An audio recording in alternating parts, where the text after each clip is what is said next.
Il est rapporté que par le passé, un des princes arabes était appelé Abu Hamza. Dans sa jeunesse, il a épousé une jeune femme d'une autre tribu, et ils ont vécu dans le bien, ils ont vécu dans le bonheur.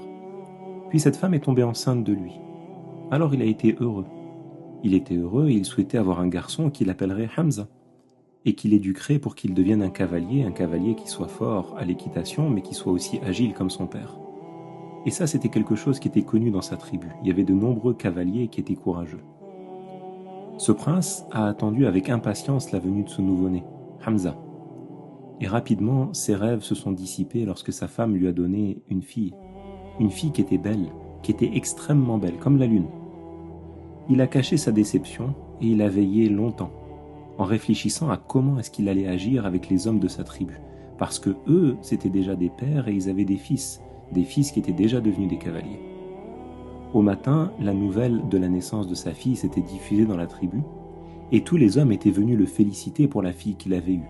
Ils ont invoqué en sa faveur, ils ont invoqué en faveur de son père et de sa mère pour leur demander le bien. L'affaire est devenue plus légère à gérer pour lui, surtout que certains vieillards de la tribu avaient eu pour premier enfant une fille, et personne ne les avait blâmés pour ça.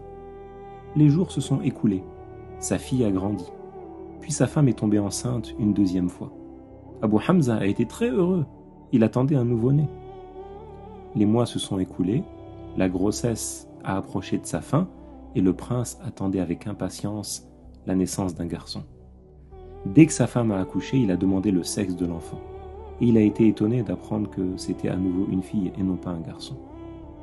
Alors son visage est devenu rouge de tristesse. Il est sorti de chez lui, il était perdu, il ne savait plus où aller. Et il disait, elles sont devenues deux et il n'y a toujours pas de Hamza. Le prince a délaissé sa maison et il est parti trouver refuge dans un petit chalet qui était proche de là où il vivait. Il voulait plus voir son épouse et il voulait plus voir ses enfants. Mais attention, il leur envoyait la charge obligatoire, il s'occupait de leurs besoins de base.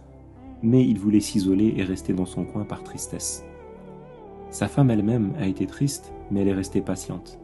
Elle a éduqué ses deux filles toute seule. Elle les faisait jouer, elle les promenait dans le jardin à côté de la maison et elle rentrait avant le coucher du soleil.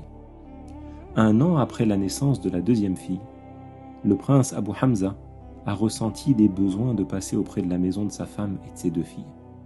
Quand il est passé près de la fenêtre de la maison, il a entendu sa femme chanter pour la petite fille en lui disant « Pourquoi Abu Hamza ne vient pas à nous?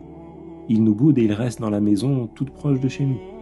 Il est en colère parce que c'est pas à des garçons que nous donnons naissance, mais par Allah, ce n'est pas en notre possession ni de notre puissance.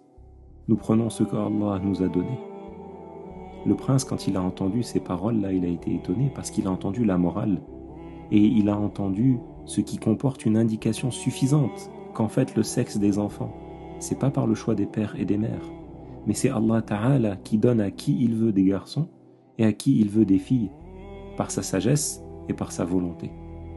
Abu Hamza, il n'a pas pu se contenir, il est rentré dans la maison.